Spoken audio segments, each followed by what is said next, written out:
നിങ്ങൾ കണ്ടില്ലേ സയ്യിദ്, ഇപ്പൊ അടുത്തൊരു സയ്യിദും ഒരു വലിയ ആലിമും, ആളെ പേരൊന്നും ഞാൻ പറയുന്നില്ല, വലിയൊരു സയ്യിദ്, നമ്മളെ കൂട്ടത്തിലെ വലിയൊരു തങ്ങളും വലിയൊരു ആലിമും നിക്കാഹിന് പോയിരുന്നിടത്ത് മുന്നിലെ സൊഫിൽ തന്നെ വന്നിരുന്നിരിക്കുന്ന ആരാന്നറിയോ? അവിടെ നിക്കാഹ് നടത്തപ്പെടുന്ന പെൺകുട്ടിയുടെ കൂട്ടുകാരികൾ, അവര് ഫ്രണ്ട്സുകളാണ്. അവര് ഫസ്റ്റ് വരിയിൽ ഒന്നാകെ വന്നിരിക്കുക. നമ്മളെ നാട്ടിൽ ഒന്നും കാണാത്തൊരു കാര്യമാണ് ഇനി പറയുന്നത്. ഈ ഉസ്താദുമാര്, വലിയ വലിയ ഉസ്താദുമാര് നിക്കാഹ് ചെയ്യാൻ വന്നിരിക്കുന്ന ഈ സദസ്സിന്റെ സ്റ്റേജിന്റെ നേരെ മുന്നിലെ സീറ്റില് പുരുഷന്മാരൊക്കെ ഇരിക്കുന്നതിന് മുമ്പ് തന്നെ ഈ കൂട്ടുകാരികളായ പെൺകുട്ടികൾ വിവിധ വസ്ത്രങ്ങൾ ധരിച്ച് അവർ വന്നിരിക്കുകയാണ്. അവരവിടെ നിന്ന് മാറുന്നില്ലെങ്കിൽ പിന്നെ അവിടെ അവസാന ഒരു വഴിയേ ഉള്ളൂ, ഫബി ഖൽബിഹി. നേരത്തെ അബ്ദുല്ലാഹി ഇബ്നു മസ്ഊദ് റളിയല്ലാഹു അൻഹു ചെയ്തതുപോലെ ആ ഉസ്താദും ആ സയ്യിദ് അവർകളും എഴുന്നേറ്റുപോയി, ഒരു പ്രതിഷേധം എന്ന നിലക്ക്. പിന്നെ ആ മഹല്ലത്തിൽ അങ്ങനെ ഒരു സംഭവം ഉണ്ടാകാതിരിക്കാൻ ആ ഒരു പ്രതിഷേധം ഉപകരിച്ചു. അതാണ് അവിടെ ഇരുന്ന് ആ കാർമ്മികത്വം വഹിച്ചിരുന്നുവെങ്കിൽ അത് ആ നാട്ടിലെ ഒരു ആദത്തായി മാറുമായിരുന്നു. ആ അധർമ്മം പിന്നീട് കൊട്ടിയടക്കാൻ കഴിയൂല, നിർത്തലാക്കാൻ കഴിയൂല. ആര് വന്ന് വാല് പറഞ്ഞാലും നിങ്ങളെക്കാളും വലിയ ഉസ്താദ് ഉണ്ടായിരുന്നല്ലോ അവിടെ എന്ന് പറയും. അതിനീ മഹാന്മാരായ ഉസ്താദുമാര്, സയ്യിദ് അവർകളും ആ ഉസ്താദും അവിടെ നിന്ന് എഴുന്നേറ്റുപോയി. നാട്ടുകാര് മുഴുവനും തീരുമാനമെടുത്തു, ഇങ്ങനെ ഒരു സംഗതി ഇവിടെ നടന്നുകൂടാ. എല്ലാ ഉപ്പമാരും ഉമ്മമാരും ആ വിഷയത്തിൽ ഉറച്ച തീരുമാനമെടുത്തു. പിന്നെയും അവിടെ നിക്കാഹുകളൊക്കെ നടന്നിട്ടുണ്ട്. പക്ഷേ ഇത്തരത്തിലൊരു സമ്പ്രദായം ഒരാളും അനുവദിച്ചിട്ടില്ല. കാരണം നാട്ടുകാർക്കറിയാം, നമ്മളെ കല്യാണത്തിന് നിക്കാഹിന് ആ ഉസ്താദ് വരണം, ആ സയ്യിദ് വരണം, അവര് ദ്വാരക്കണം, അവരെ ദ്വാ നമുക്ക് ആവശ്യമുണ്ട്, ബറക്കത്ത് ആവശ്യമുണ്ട്. പക്ഷേ ഇങ്ങനെ രംഗങ്ങൾ ഉണ്ടായാൽ അത് നടക്കൂല. അതുകൊണ്ട് ഈ രംഗം നിർത്തലാക്കണം. അങ്ങനെ ആ സഹോദരങ്ങളെ, അധർമ്മത്തെ നീക്കുന്ന ഒരു ശൈലി, മുൻകറിനെ നന്മ കൊണ്ട് തുടച്ചു നീക്കണം. ബഹുമാനപ്പെട്ട ഹസൻ റളിയല്ലാഹു അൻഹു പഠിപ്പിച്ചില്ലേ, ഏറ്റവും നല്ല നന്മയെന്ന് പറയുന്നത്, ശരിയായ മാർഗമെന്ന് പറയുന്നത് ദഫ്ഉ മുൻകരിൻ ബിമഅറൂഫ്, ശർഅ് വിരോധിച്ച കാര്യത്തെ തടുത്തു നിർത്തണം. ബിമഅറൂഫിൻ, നന്മ കൊണ്ട് തടുത്തു നിർത്തണം. നന്മ പകരം കൊടുത്ത് തിന്മയെ തടുത്തു നിർത്തുക. എന്താണ് അവിടെ പകരം കൊടുക്കുന്ന നന്മ? അഷ്റഫുൽ ഖൽഖ് സല്ലല്ലാഹു അലൈഹി വസല്ലം തങ്ങളുടെ കാലത്ത് സമ്പ്രദായമായി സുന്നത്തായി നിലനിർത്തിപ്പോന്ന മദ്ഹ്, ബദരീങ്ങളെ മദ്ഹല്ലേ. നബി സല്ലല്ലാഹു അലൈഹി വസല്ലം തങ്ങളും ബദരീങ്ങളിൽപ്പെട്ട മഹാനല്ലേ. ബദരീങ്ങളുടെയും എല്ലാ നേതാക്കളുടെയും സയ്യിദല്ലേ അവിടുന്ന്. അവരെ മദ്ഹ് പാടുക, അത് ജനങ്ങൾ കേൾക്കുക, അതിനുവേണ്ടി ആളുകൾ വന്നിരിക്കുക. ഭക്ഷണം കഴിച്ചു കഴിഞ്ഞാലും അതിന്റെ മുമ്പും ആ മദ്ഹ് കേൾക്കുക. അത് സുന്നത്താണ്, നല്ലതാണ്. ദഫ് മുട്ടിയിട്ട് ആ മദ്ഹ് പാടുന്നതും കേൾക്കുന്നതും നല്ലതാണ്. അതാണ് സന്തോഷവേളകളിൽ അവിടെ നടക്കേണ്ടത്. ആ ഒരു ധർമ്മത്തിലേക്ക് നേരത്തെ പദ്ധതി ആസൂത്രണം ചെയ്ത് അങ്ങനെയാണ് നടപ്പിലാക്കേണ്ടത്. എന്തിന്? വേറെ ഒരു വിഷയം അവിടെ വരാതിരിക്കാൻ. അങ്ങനെയാണ് ശ്രദ്ധിക്കേണ്ടത്, സൂക്ഷിക്കേണ്ടത്. കഴിവിന്റെ പരമാവധി അത്തരത്തിലുള്ള മുങ്കറാത്തുകളെ, ശർഅ് വിരോധിച്ച കാര്യങ്ങളെ, നന്മകൾ അവിടെ ചേർത്ത് കൊടുത്തുകൊണ്ട് പ്രതിരോധിക്കാനാണ് ശ്രമിക്കേണ്ടത്. ഒറ്റയടിക്കത് പാടില്ല എന്ന് പറഞ്ഞാൽ ചിലപ്പോൾ ആരെങ്കിലൊക്കെ അത് ഇവിടെ നടത്തിയേ പറ്റൂ എന്ന് മുന്നോട്ട് വരും. അതിനു പകരം ആ മാർഗം സ്വീകരിക്കുന്നതിന് പകരം നമ്മൾ ഈ മാർഗം സ്വീകരിച്ചാൽ ആർക്കും ഒരു കേടില്ല, എല്ലാവരും വന്ന് കേട്ടിരിക്കും, നല്ല റാഹത്തുണ്ടാകും, സന്തോഷം ഉണ്ടാകും, നമ്മുടെ കുടുംബത്തിനും നമ്മുടെ ഈ പരിപാടിക്കും വലിയ ബറക്കത്തുണ്ടാകും എന്ന അർത്ഥത്തിൽ അങ്ങനെയാണ് ആസൂത്രണം ചെയ്യേണ്ടത്. ഇരിക്കട്ടെ, പറഞ്ഞു വന്നത്, നമ്മുടെ അവയവങ്ങൾക്ക് അല്ലാഹു നൽകിയ അഹദ്, ഓരോന്നിനും നൽകിയ ബാധ്യതകൾ, അത് നിർവഹിക്കുന്നവരാകണം മുഅ്മിനീങ്ങൾ. ബുദ്ധിമാന്മാരെ നിർവഹിക്കുന്നവരാണ്. കാണാൻ പറ്റാത്തത് കാണുമ്പോൾ കണ്ണ് ചിമ്പണം, അവിടെയാണ് നമ്മുടെ ബുദ്ധി പ്രവർത്തിക്കേണ്ടത്. കാണാൻ പറ്റാത്തത് കാണുമ്പോൾ ഒന്നുകൂടി നോക്കാനാണ് ഒരുപക്ഷെ ഹവ നമ്മോട് പറയുക, തടീച്ച പറയുക, നഫ്സ് അങ്ങനെയാണ് പറയുക, ദുനിയാവ് അങ്ങനെയാണ് പറയുക, ഇബ്ലീസും അങ്ങനെയാണ് പറയുക. നാല് എതിരാളികളും നമ്മളോട് നിർദ്ദേശിക്കുന്നത്, ശർഅ് നമ്മളോട് പഠിപ്പിച്ചതിന്റെ നേരെ എതിരാണെങ്കിലും നമ്മൾ പ്രതിരോധം തീർക്കേണ്ടത് ഷറഇന്റെ കൽപ്പന കൽപ്പന കൊണ്ടാണ്, ഹുക്കുമ കൊണ്ടാണ്. ഈ ആയത്തിന്റെ തഫ്സീറിൽ ഇസ്മായിലുൽ ഹിഖീദങ്ങൾ പറയുന്നു, ശറഇന്റെ ഹുക്കുമനുസരിച്ച് അവയവങ്ങളെ ചലിപ്പിക്കുന്നതാണ് വലിയ ഉത്തരവാദിത്വ നിർവഹണം. മുഅ്മിനീങ്ങൾ പൂർത്തീകരിക്കേണ്ടത് അതാണ്. അത് പൂർത്തീകരിക്കുമ്പോൾ അവർ ബുദ്ധിമാന്മാരാണ്. യഥാർത്ഥ ബുദ്ധിമാന്മാരുടെ ശീലമൊക്കെ അങ്ങനെയാണ്. അതുകൊണ്ടാണ് വഴിയോരത്ത് തമ്പടിച്ച് നിൽക്കുന്ന സ്വഹാബിമാരോടും നബി സല്ലല്ലാഹു അലൈഹി വസല്ലമ തങ്ങൾ പറഞ്ഞു, കൂട്ടം കൂടിയിരുന്ന് വർത്തമാനം പറയുന്നവരോട്, നിങ്ങൾ ഇവിടെ കൂട്ടം കൂടിയിരുന്ന് നല്ലത് സംസാരിക്കുകയാണെങ്കിൽ ചില ബാധ്യതകളൊക്കെ നിർവഹിക്കണം. എന്താ നബിയെ നിർവഹിക്കേണ്ടത്? ആദ്യമായി കഫുൽ അദാ, ഒരാളെയും ശല്യം ചെയ്യാൻ പാടില്ല. ശല്യങ്ങളൊക്കെ നിർത്തണം. ഇതിലൂടെ ആണുങ്ങൾ പോകും, പെണ്ണുങ്ങൾ പോകും, അതുപോലെ തന്നെ ശരീരത്തിൽ അംഗവൈകല്യമുള്ളവര് പോകും, പ്രയാസമുള്ളവര് പോകും. ഒരാൾക്കും ഇടങ്ങേറുണ്ടാക്കരുത്. റദ്ദുസ്സലാം, സലാം മടക്കണം. ഗള്ളുൽ ബസർ, കണ്ണ് നോക്കാൻ പാടില്ലാത്ത ദൃശ്യങ്ങൾ വരുമ്പോ ചിമ്മിക്കൊടുക്കണം. അംറും ബിൽ മഅറൂഫി വനഹിയുൻ അനിൽ മുൻകരി, ധർമ്മം കൊണ്ട് കൽപ്പിക്കണം, തിന്മയിൽ നിന്ന് പാടെ വിട്ടു നിൽക്കണം. അതവിടെ ഇരിക്കുന്ന നിങ്ങൾക്ക് ബാധ്യതയാണ്. ഈ നിയമങ്ങളൊക്കെ പാലിക്കാൻ കഴിയുമെങ്കിൽ ഇരുന്നാ മതി. അല്ലെങ്കിൽ നിങ്ങൾ പള്ളിയിലോ മറ്റു സംസാരിക്കാൻ പറ്റുന്ന സ്ഥലങ്ങളിലൊക്കെ പോയിരുന്നോളൂ. അവിടെ ഈ വിഷയങ്ങളൊന്നും വരൂല. നിങ്ങൾക്ക് അവിടെ ഹദീസ് പറയാം, വിഷയങ്ങൾ പറയാം, ചർച്ചകൾ നടത്താം, അതുപോലെ തന്നെ സംശയങ്ങൾ ദൂരീകരിക്കാം, ഒക്കെ ചെയ്യാം. ഇവിടെ വഴിയോരങ്ങളിൽ ഇരിക്കുമ്പോ പ്രത്യേകം ചില നിയമങ്ങൾ പഠിക്കണം. കാരണം പൊതുവഴി എന്ന് പറഞ്ഞാൽ എല്ലാവർക്കും പോകാനുള്ള വഴിയാണ്. അതിലൂടെ പുരുഷന്മാരും സ്ത്രീകളൊക്കെ പോകും, ദുർബലര് പോകും, പരിഹാസിക്കുന്ന ആൾക്കാർ പോകും, പലരും പോകും. നിങ്ങളെ ഭാഗത്തുനിന്നുണ്ടായി തീരേണ്ടത് ഈ ഉത്തരവാദിത്തങ്ങളാണ്. അങ്ങനെ ചിന്തിക്കുമ്പോ എല്ലാ മാർഗങ്ങളിലും ഉണ്ടത്. അത് പൂർണ്ണമായി വീട്ടാൻ കഴിയുന്നവരാണ് യഥാർത്ഥ ബുദ്ധിമാന്മാർ. അള്ളാഹു നമ്മെ ആ കൂട്ടത്തിൽ പെടുത്തി തരുമാറാകട്ടെ. നമുക്ക് തന്നിരിക്കുന്ന അവയവങ്ങൾക്ക് സൗന്ദര്യമായി നമ്മൾ നൽകേണ്ടത് ആ കടമകളും കടപ്പാടുകളുമാണ്. കണ്ണ്, അള്ളാഹു സുബ്ഹാനഹു വ തആല നൽകിയ കണ്ണ് യഥാവിധി നോക്കേണ്ടതിലേക്ക് മാത്രം ഉപയോഗിച്ച് ഇനി ആ കണ്ണ് കേടായി പോകുമോ എന്ന് പേടിച്ചിട്ട് അഷ്റഫുൽ ഖൽഖ് സല്ലല്ലാഹു അലൈഹി വസല്ലമ തങ്ങളുടെ കാലത്ത് തങ്ങളെ നോക്കിക്കണ്ട് ആനന്ദിച്ച കണ്ണ് ഇനി മറ്റു വല്ലതിലേക്കും നോക്കിയിട്ട് നാളെ ആഖിറത്തിൽ മുത്തുനബി തങ്ങളെ കാണാൻ എനിക്ക് തടസ്സം വരുമോ എന്ന് കരുതിയിട്ട് കണ്ണ് വേണ്ട, ഇനി കാഴ്ച വേണ്ട എന്ന് ദുആ ചെയ്ത സ്വഹാബിയാണ് അബ്ദുല്ലാഹി ഇബ്നു സൈദ് റളിയല്ലാഹു അൻഹു. ഹബീബ് സല്ലല്ലാഹു അലൈഹി വസല്ലം തങ്ങളെ വഫാത്തിന്റെ വിവരം അറിഞ്ഞപ്പോൾ, അല്ലാഹുവേ, ഈ ദുനിയാവിൽ വെച്ച് കാണാൻ ഏറ്റവും സൗന്ദര്യമുള്ള മുഖം ഞാൻ കണ്ടു കഴിഞ്ഞു, ഞാനത് ആസ്വദിച്ചു, എല്ലാ നിലക്കുമുള്ള സന്തോഷങ്ങളും എനിക്ക് കിട്ടി, ഇനി എനിക്ക് എന്റെ കണ്ണിന് കാഴ്ച വേണ്ട എന്ന് ദുആ ചെയ്തു പോയി. തോട്ടത്തിൽ കൂടെ മക്കളുമുണ്ട്. പിന്നെ മക്കൾ കൈപിടിച്ച് ബാപ്പാനെ വീട്ടിലേക്ക് കൊണ്ടുപോകുന്നു. കാഴ്ച അല്ലാഹു എടുത്തു മാറ്റി. കാണേണ്ട രൂപം ആഖിറത്തിൽ വരുമ്പോ ദുനിയാവിൽ കാഴ്ചയുള്ളവർ അവിടെ അന്ധകന്മാരായി മാറുന്നുണ്ട്. ഒമൻ അഅറള അൻ ദിക്രി ഫഇന്ന ലഹു മഈശതൻ ലൻകാ വനഹ്ശുറുഹു യൗമൽ ഖിയാമത്തി അഅമാ. എന്റെ ഉപദേശങ്ങൾ അവഗണിക്കുന്ന ആളുകൾ, എന്റെ ഖുർആനിന്റെ കൽപ്പനകൾ അവഗണിക്കുന്ന ആളുകൾ, വിലവെക്കാത്ത ആളുകൾ, അവന് ഇടുങ്ങിയ ജീവിതം ഖബറിൽ നമ്മൾ കൊടുക്കും. റാഹത്തുള്ള ജീവിതമല്ല, ഇടുങ്ങിയ ജീവിതം കൊടുക്കും. ഒരിക്കലും ഖബർ അവന്റെ പിടുത്തം വിടാതെ അങ്ങനെ ഇടുക്കിക്കൊണ്ടിരിക്കും. വനഹ്ശുറുഹു യൗമൽ ഖിയാമത്തി അഅമാ. ഖിയാമത്ത് നാളിൽ അവനെ ഒരുമിച്ച് കൂട്ടുന്നത് അന്ധകനായിട്ടാണ്, രണ്ട് കണ്ണിനും കാഴ്ചയില്ലാത്തവനായിട്ടാണ്. ആ മനുഷ്യൻ അല്ലാഹുവോട് ചോദിക്കും, റബ്ബി ലിമ ഹശർതനി അഅമാ വഖദ് കുൻതു ബസീറാ. ഞാൻ നല്ല കാഴ്ചയുള്ള ആളായിരുന്നില്ലേ, എന്തിനാണ് എന്നെ കണ്ണ് കാണാത്ത ആളായിട്ട് ഇവിടെ ഒരുമിച്ച് കൂട്ടിയത്? അല്ലാഹു തആല പറയുന്ന മറുപടി, കദാലിക അതത്ക ആയാതുനാ ഫനസീതഹാ വകദാലികൽ യൗമ തുൻസാ. നമ്മുടെ അധ്യാപനങ്ങൾ നിനക്ക് വന്നു.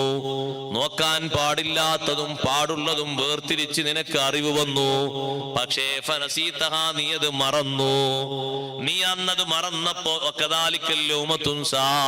ഇന്ന് നിന്നെയും വിസ്മരിക്കപ്പെടുന്നു.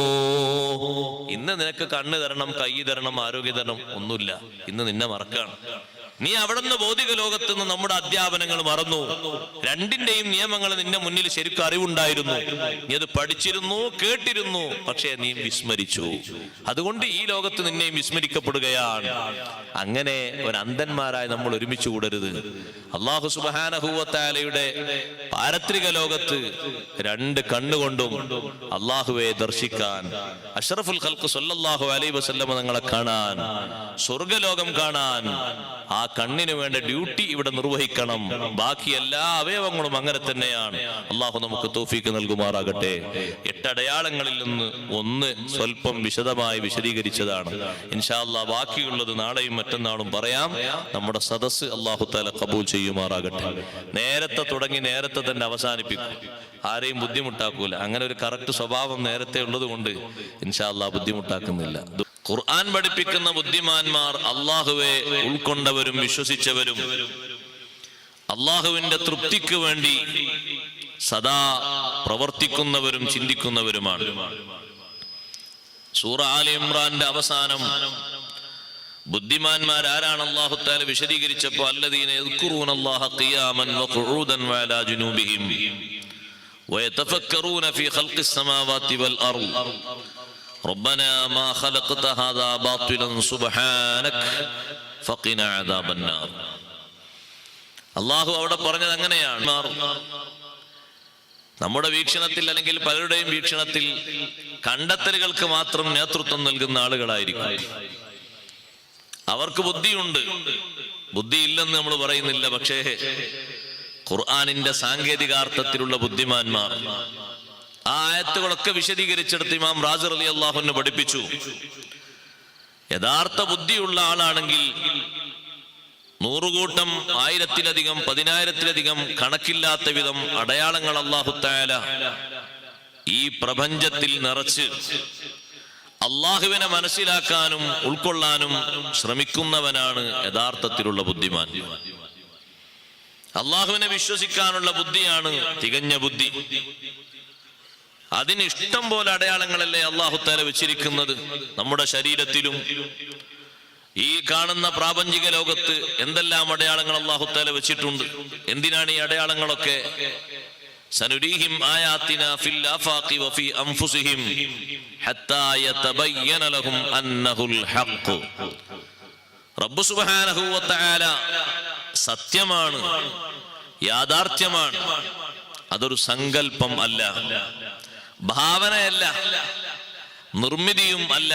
അല്ലാഹു തആല ഹഖാണ് എന്ന് ബോധ്യപ്പെടാൻ സനുരീഹിം ആയാതിന, നമ്മുടെ അടയാളങ്ങൾ, ദൃഷ്ടാന്തങ്ങൾ, പാഠ്യങ്ങൾ, പഠനങ്ങൾ നമ്മൾ അവർക്ക് കാണിച്ചു കൊടുക്കും. ഫിൽ ആഫാഖ്, ഈ പ്രപഞ്ചത്തിന്റെ വിവിധ പ്രതലങ്ങളിൽ, വഫി അൻഫുസിഹിം, അവരുടെ ശരീരങ്ങളിലും. നമ്മുടെ ശരീരങ്ങളിൽ അല്ലാഹു സുബ്ഹാനഹു വ തആല മാത്രം നമുക്ക് നിശ്ചയിച്ചു തന്ന, വേറെ ഒരാൾക്കും ഒരു വിഷയത്തിലും പങ്കില്ലാത്ത 100 കൂട്ടം അടയാളങ്ങളുണ്ട്. ആർക്കും അതിന്റെ രഹസ്യം പിടുത്തം കിട്ടിയിട്ടില്ല. ആർക്കും അതിന്റെ രഹസ്യം മനസ്സിലാക്കാനോ അല്ലെങ്കിൽ ചോർത്തിയെടുക്കാനോ അതേ രൂപത്തിൽ സംവിധാനിക്കാനോ കഴിയില്ല.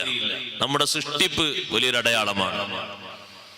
ആ സൃഷ്ടിപ്പിലുള്ള ഏറ്റവും വലിയ സൗന്ദര്യമല്ലേ നമ്മുടെ തള്ളവിരലിൽ അല്ലാഹു തആല വെച്ചിരിക്കുന്ന സീരിയൽ കോഡ്. ഒരു ഉപ്പയുടെ 10 മക്കളും ഒരു പേപ്പറിൽ ഒപ്പുവെച്ചാൽ 10ഉം 10 എണ്ണമാണ്. ഒന്നിനോട് സാമ്യതയുള്ള മറ്റൊന്നില്ല. ഒരു നാട്ടിലെ ഒരു കുടുംബത്തിലെ എല്ലാ ആളുകളും ഒപ്പുവെച്ചാലും ഒരൊപ്പിനോട് സമാനമാകുന്ന ഒരു ഒപ്പ് മറ്റൊന്നില്ല. എത്ര കണ്ടുപിടുത്തങ്ങൾ ലോകത്ത് വന്നാലും എത്രമാത്രം പുരോഗതി പ്രാപിച്ചാലും ഇതിനെ വെല്ലുന്നൊരടയാളം വേറെയില്ല.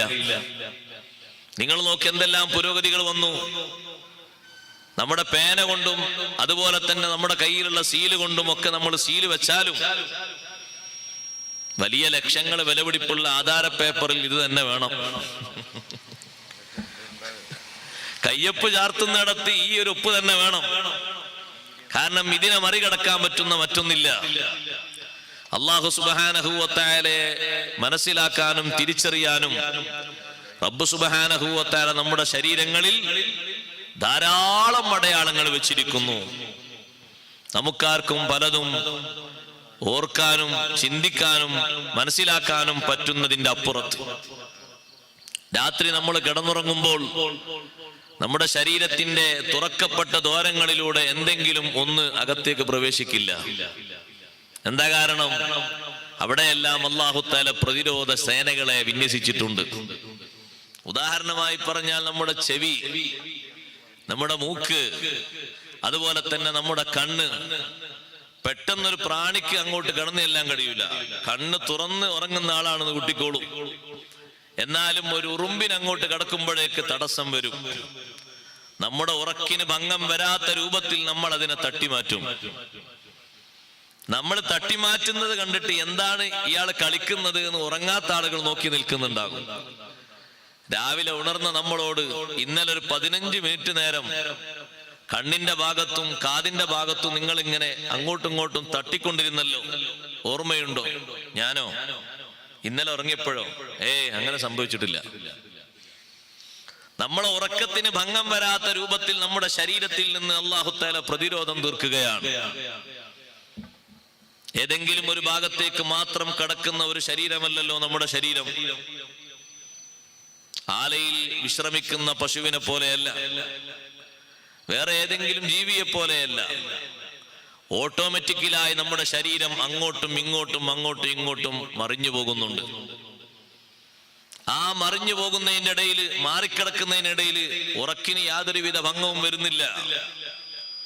അല്ലാഹു സുബ്ഹാനഹു വ തആല നമ്മുടെ ശരീരത്തിൽ സംവിധാനിച്ച അടയാളങ്ങൾ എത്രമാത്രം വലുതാണ്. എന്തിനാണ് അല്ലാഹു ഇതൊക്കെ വെച്ചത്? ഹത്താ യതബയ്യന ലഹും അന്നഹുൽ ഹഖ്. റബ്ബ് സുബ്ഹാനഹു വ തആല സത്യമാണ്, യാഥാർത്ഥ്യമാണ് എന്ന് ബോധ്യപ്പെടാനും പഠിക്കാനും. ഈ പ്രപഞ്ചത്തിൽ ഒരുപാട് അടയാളങ്ങളല്ലേ അല്ലാഹു തആല വെച്ചു തന്നത്. ഉദാഹരണമായി പറഞ്ഞാൽ അല്ലാഹു തആലയുടെ ഔദാര്യമായ, മഹത്തായ ഔദാര്യമായ മഴ, വെള്ളം, ജലാശയം ഒന്നാണ്, ഉൽപ്പന്നങ്ങൾ വ്യത്യസ്തമാണ്. ഒരേ മഴയിൽ നിന്ന് ഒരു പ്രദേശത്ത് വ്യത്യസ്ത രീതിയിലുള്ള സമ്പത്താണ് ഉണ്ടായിത്തീരുന്നത്. മധുരമുള്ളത്, പുളിയുള്ളത്, കയ്പുള്ളത്, അങ്ങനെ ചവർപ്പുള്ളത്, ഏതെല്ലാം തരത്തിലുള്ള രുചിഭേദങ്ങളാണ്. വെള്ളം ഒന്നാണ്, പക്ഷേ പുറത്തേക്ക് തരുന്നത് വൈവിധ്യങ്ങളാണ്. പഠിക്കാനും ചിന്തിക്കാനും ധാരാളമുണ്ട്. ആരാണ് ആ ബുദ്ധിമാന്മാർ? അല്ലാഹുവിനെ ശരിക്കും ഉൾക്കൊള്ളുന്നവരാണ്. അല്ലദീന യൂഫൂന ബിഅഹ്ദില്ലാഹി വലാ യൻഖുദൂനൽ മീസാഖ്. ഇവിടെ സൂറത്തുർ റാദിൽ പഠിപ്പിക്കുന്ന അടയാളങ്ങൾ ആദ്യമായി അല്ലാഹു തആല പറയുന്നത് അല്ലദീന യൂഫൂന ബിഅഹ്ദില്ലാഹി വലാ യൻഖുദൂനൽ മീസാഖ്. യഥാർത്ഥ ബുദ്ധിമാന്മാർ അല്ലാഹുവിനോടുള്ള വാഗ്ദത്തം, കരാറ് പൂർണ്ണമായി പാലിക്കുന്നവരാണ്. നമ്മളോട് അല്ലാഹു തആല കരാറുകൾ ചെയ്തിട്ടുണ്ട്. എല്ലാവരോടും അല്ലാഹു തആല കരാർ ചെയ്തിട്ടുണ്ട്. ആലമുൽ അർവാഹിൽ വെച്ച ഒരു കരാറിനെ പറ്റി ഖുർആൻ പറയുന്നുണ്ട്. എല്ലാവരെയും ഒരുമിച്ച് കൂട്ടിയിട്ട് അല്ലാഹു തആല ചോദിച്ചു, അലസ്തു ബിറബ്ബിക്കും?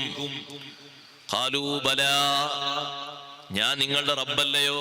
എല്ലാവരും പറഞ്ഞു അതെ. എന്തിനാണ് എല്ലാവരും അതേ എന്ന് പറഞ്ഞത്? ഇനി ആഖിറത്തിലെത്തിയിട്ട് ഞങ്ങൾക്ക് പരിചയമില്ലായിരുന്നു എന്ന് പറയാതിരിക്കാൻ. അൻതഖൂലൂ യൗമൽ ഖിയാമത്തി ഇന്നാ കുന്നാ അൻ ഹാദാ ഗാഫിലീൻ. ഈ ഒരു വിഷയത്തെ സംബന്ധിച്ച്, റബ്ബിനെ സംബന്ധിച്ച് ഞങ്ങൾക്ക് അറിയില്ലായിരുന്നു, ഞങ്ങൾ ബോധമില്ലാത്തവരായിരുന്നു എന്ന് നിങ്ങൾ പറയരുത്. അതിനാണ് ഈ സാക്ഷ്യപ്പെടുത്തൽ. അവിടെ അല്ലാഹു സുബ്ഹാനഹു വ തആല നമുക്ക് നൽകിയ അഹദ് അല്ലാഹുവെ അറിഞ്ഞ് വിശ്വസിക്കാനാണ്. അത് മാത്രമാണോ ഇതുകൊണ്ട് ഉദ്ദേശിക്കുന്നത്? അല്ല. ഇമാം ഖുർത്തുബി റഹ്മത്തുള്ളാഹി അലൈഹി പറഞ്ഞു, അല്ലാഹു സുബ്ഹാനഹു വ തആല നമ്മോട് ഏൽപ്പിച്ച കീർത്തനകൾ മുഴുവനും തക്ലീഫുകൾ മുഴുവനും ഈ പറഞ്ഞ അഹദിൽപ്പെട്ടു. അല്ലദീന യൂഫൂന ബി അഹദില്ലാഹ്, അല്ലാഹുവിനോടുള്ള വാക്ക് പാലിക്കുന്നവർ, കരാറ് പാലിക്കുന്നവർ, പൂർത്തിയാക്കി വീട്ടുന്നവർ. എല്ലാ നിർബന്ധങ്ങളും അതിൽപ്പെട്ടു. അല്ലാഹു തആല വിലക്കിയ എല്ലാ വിഷയങ്ങളും അതിൽ ഉൾപ്പെട്ടിട്ടുണ്ട്. ഒന്നും പുറത്തു പോകുന്നില്ല. പ്രധാനമായും വരുന്നത് ഈമാനാണ്. അതാണല്ലോ ആദ്യത്തെ അഹദ്. ഇവിടെ മനുഷ്യന്മാര് കരാറ് മറക്കാൻ പാടില്ല. വലഖദ് അഹദിനാ ഇലാ ആദമ ഫനസിയ വലം നജിദ് ലഹു അസ്മാ. ആദം അലൈഹിസ്സലാത്തു വസ്സലാമിനോട് നമ്മൾ ഒരു കരാർ ചെയ്തിരുന്നു. ആദം അലൈഹിസ്സലാത്തു വസ്സലാം അത് മറന്നു. തീർച്ചപ്പെടുത്തിയിട്ട് ആദം നബി അലൈഹിസ്സലാം പ്രവർത്തിച്ചതല്ല. അതുകൊണ്ട് തന്നെ കുറ്റപ്പെടുത്തുന്ന ഒരു മാർഗവും അവിടെ പറ്റില്ല. വലം നജിദ് ലഹു അസ്മാ, കരുതിക്കൂട്ടിയുള്ള ഒരു പ്രവർത്തനം ഉണ്ടായിട്ടില്ല. അങ്ങനെ ഉണ്ടായെങ്കിലാണ് അതിനെ സംബന്ധിച്ച് ഏതെങ്കിലും രൂപത്തിൽ വിധി കൽപ്പിക്കാൻ പറ്റുകയുള്ളൂ. അതുകൊണ്ട് അല്ലാഹു സുബ്ഹാനഹു വ തആല നമ്മെ ഏൽപ്പിച്ച കരാറുകൾ പൂർണ്ണാർത്ഥത്തിൽ പാലിക്കുന്നവരാകണം നമ്മൾ. അപ്പോൾ നമ്മൾ അല്ലാഹുവിനോടുള്ള കരാറ് പാലിക്കുമ്പോൾ റബ്ബ് സുബ്ഹാനഹു വ തആല നമുക്ക് തരേണ്ടത് മുഴുവനും അല്ലാഹു തരും.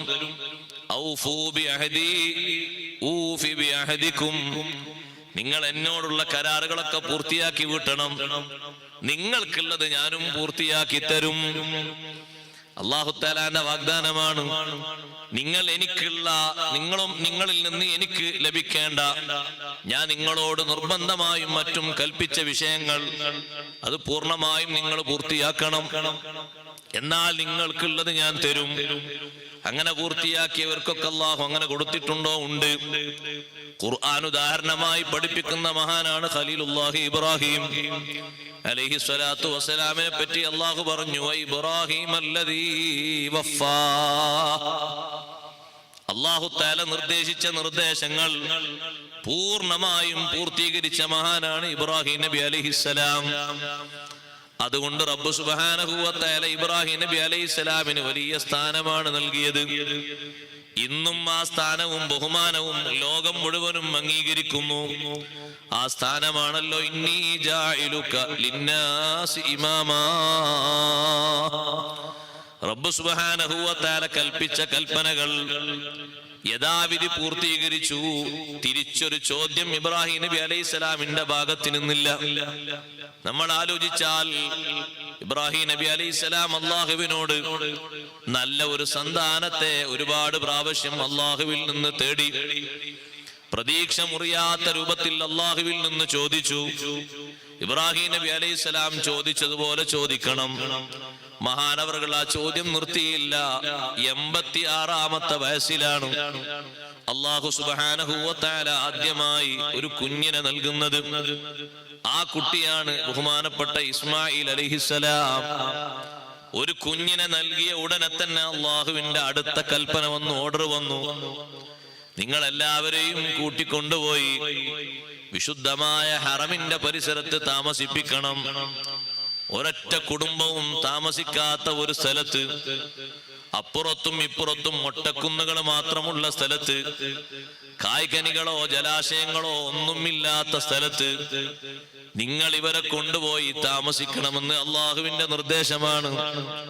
എന്തിനാണെന്ന് ചോദിച്ചോ? ഇല്ല, റബ്ബ് സുബ്ഹാനഹു വ തആല കൽപ്പിച്ചപ്പോൾ അങ്ങനെ തന്നെ പാലിച്ചു. അവരെ അവിടെ കൊണ്ടുപോയി ആക്കി. തിരിച്ചു വരുന്ന സമയത്ത് ഹാജർ ബീവി റളിയല്ലാഹു അൻഹ ഇബ്രാഹിം നബി അലൈഹിസ്സലാം തിരിഞ്ഞു പോകുമ്പോൾ പിന്നാലെ വന്നു. ചോദിക്കുന്നു, നിങ്ങൾ പോവുകയാണോ? ഞങ്ങളെ ഇവിടെ തനിച്ചാക്കി, എന്നെയും ഈ കുഞ്ഞിനെയും തനിച്ചാക്കി നിങ്ങൾ പോവുകയാണോ? മറുപടിയൊന്നും പറയുന്നില്ല. കണ്ണിൽ നിന്ന് മറയാറായ നേരത്ത് ചോദിച്ചു, അല്ലാഹു അമറക ബിഹാദാ,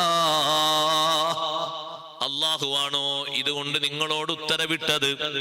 ഒറ്റ മറുപടിയാണ്, നഅം, അതെ. മറുപടി അങ്ങനെ ലഭിച്ചപ്പോൾ ഇങ്ങനെ ധൈര്യവും അല്ലാഹു പറയുന്ന നിർദ്ദേശങ്ങൾ അക്ഷരാർത്ഥത്തിൽ പാലിക്കുകയും ചെയ്യുന്ന ഇബ്രാഹിം നബി അലൈഹിസ്സലാമിന്റെ കൂടെ കഴിയുന്ന പത്നിയായ ഹാജർ ബീവി റളിയല്ലാഹു അൻഹ പറഞ്ഞു, അങ്ങനെയെങ്കിൽ ഇദൻ ലാ യളീഉനാ, അല്ലാഹു ഞങ്ങളെ വൃഥാവിലാക്കുകയില്ല, ഞങ്ങൾക്ക് തരേണ്ടത് അല്ലാഹു തആല തരും. പോകുന്നതിന് തടസ്സമൊന്നും പറഞ്ഞില്ല. അല്ലാഹുവാണ് കൽപ്പിച്ചത് എന്ന് പറഞ്ഞപ്പോ സന്തോഷത്തോടെ സ്വീകരിച്ചു. സഹോദരിമാരെ, സ്വന്തം വീട്ടിൽ കഴിയാൻ ഭർത്താവ് എത്തുന്നത് വരെ നമ്മൾ കാത്തിരിക്കുകയാണ് പേടികൊണ്ട്.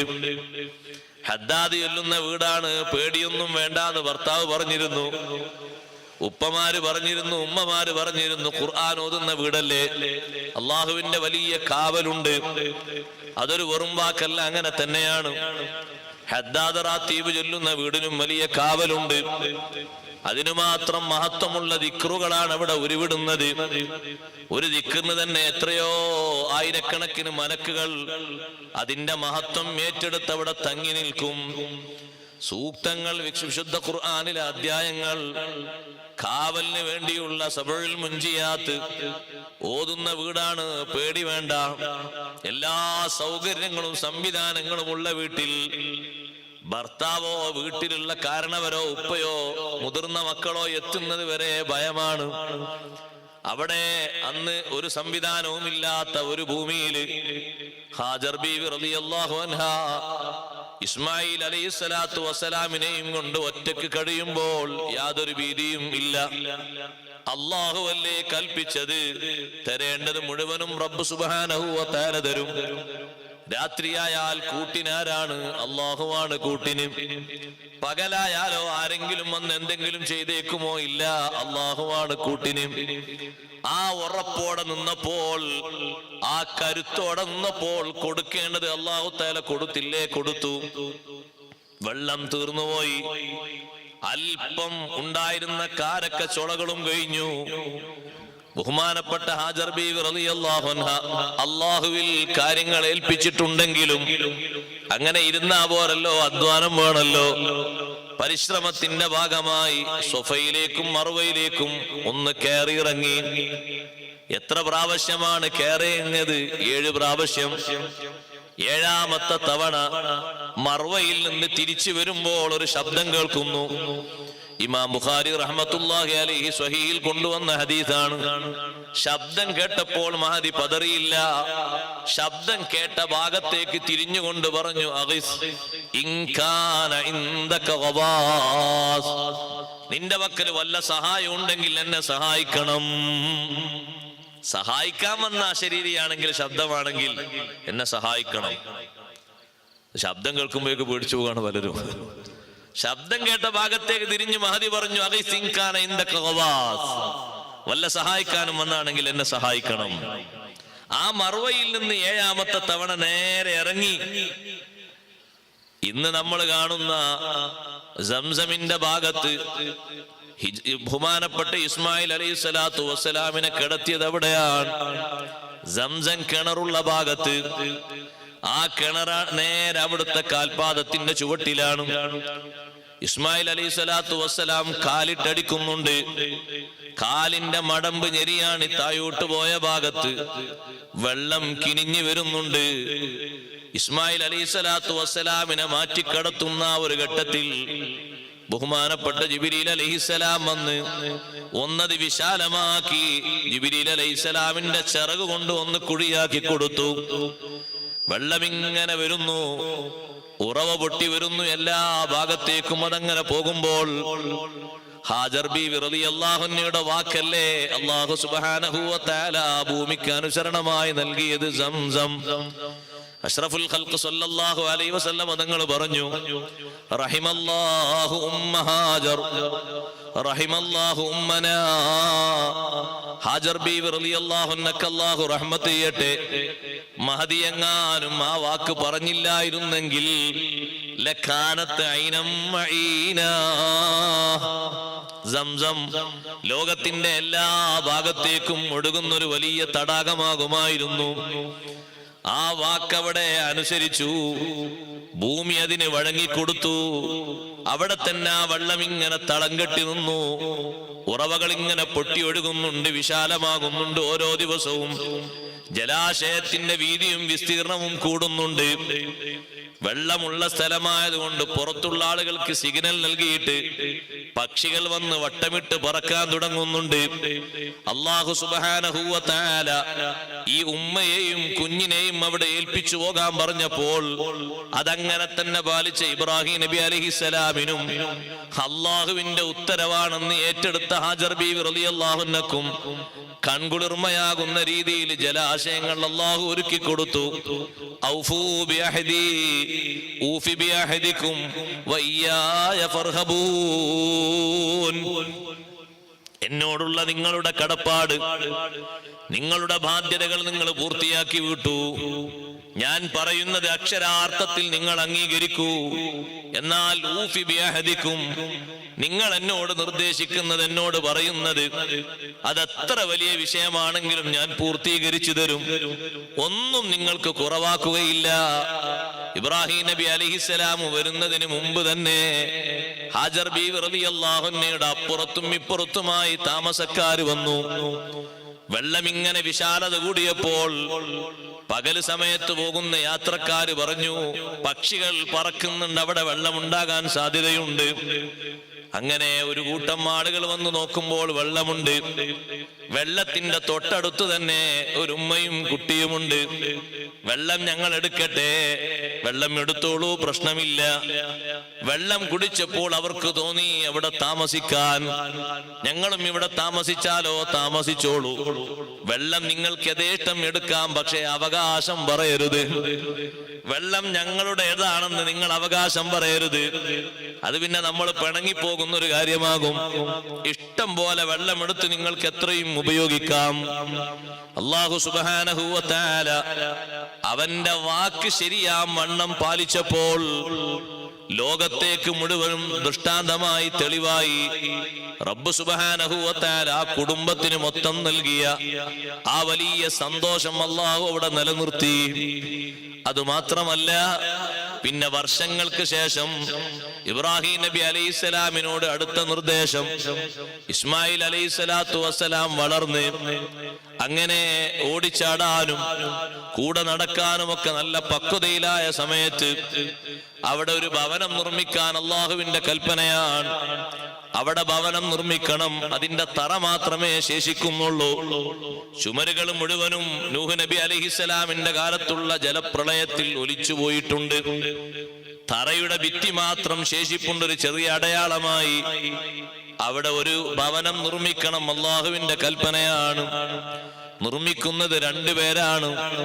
അവര് നിർമ്മിക്കുന്നു. ഇസ്മായിൽ അലൈഹിസ്സലാത്തു വസ്സലാമും ഇബ്രാഹിം നബി അലൈഹിസ്സലാമും രണ്ടുപേരും കൂടി ഭവനം നിർമ്മിച്ച് ആ നിർമ്മാണത്തിന് അള്ളാഹു നൽകിയ വലിയ അംഗീകാരമാണ്, സ്വീകാര്യതയാണ്. മഖാമു ഇബ്രാഹിം ഫീഹി ആയാത്തും ബയ്യിനാത്തുൻ. മക്കയിൽ ഒരുപാട് ദൃഷ്ടാന്തങ്ങളുണ്ട്, തെളിവുകളുണ്ട്.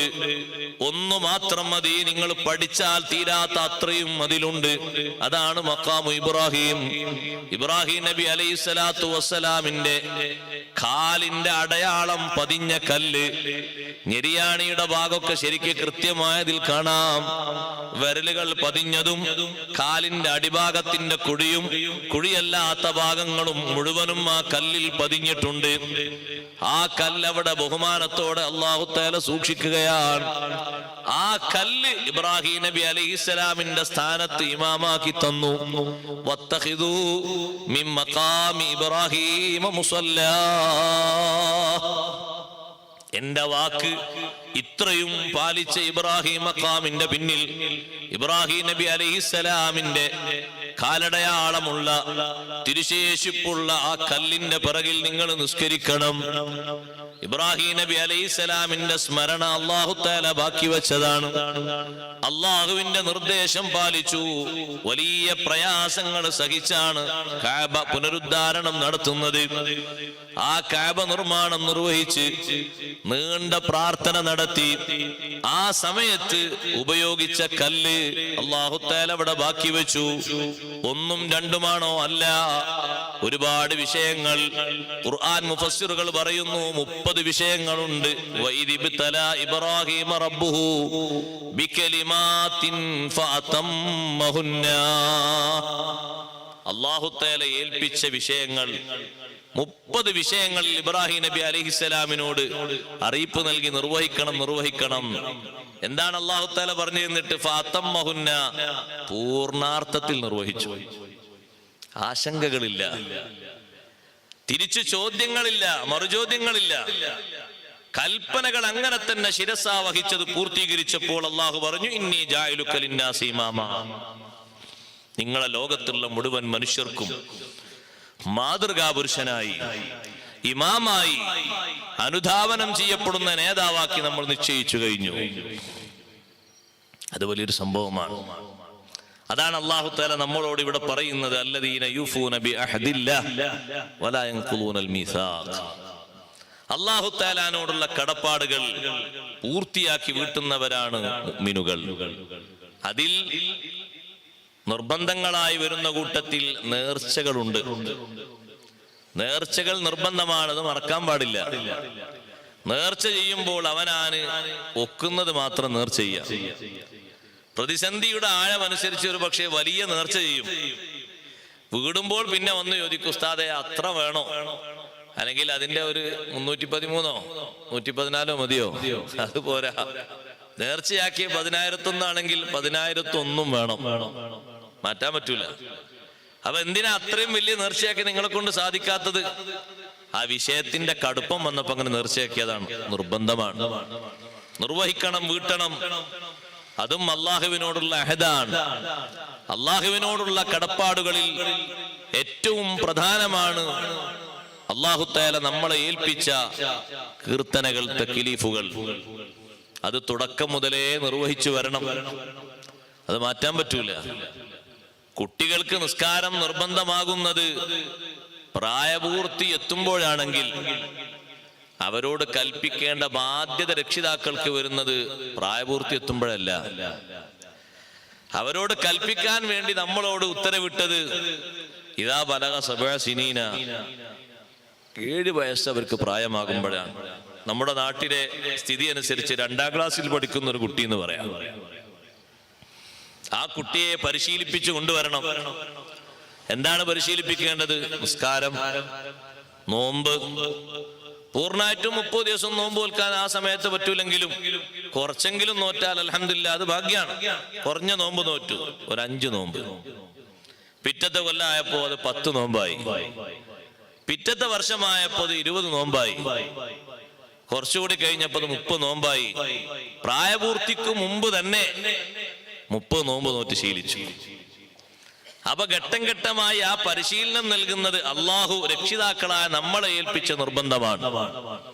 ഇപ്പോഴൊന്നും കുട്ടികളോട് അങ്ങനെ പറയേണ്ട, ചെറിയ പ്രായല്ലേ, കുറച്ചുകൂടി വലുതായിക്കോട്ടെ, വളർന്നോട്ടെ എന്ന് വെച്ചാൽ 10 വയസ്സിന് ശേഷം ഈ നിർബന്ധങ്ങൾ അവരുടെ ശരീരത്തിലേക്ക് അങ്ങനെ പിടിപ്പിക്കാൻ കഴിയൂല.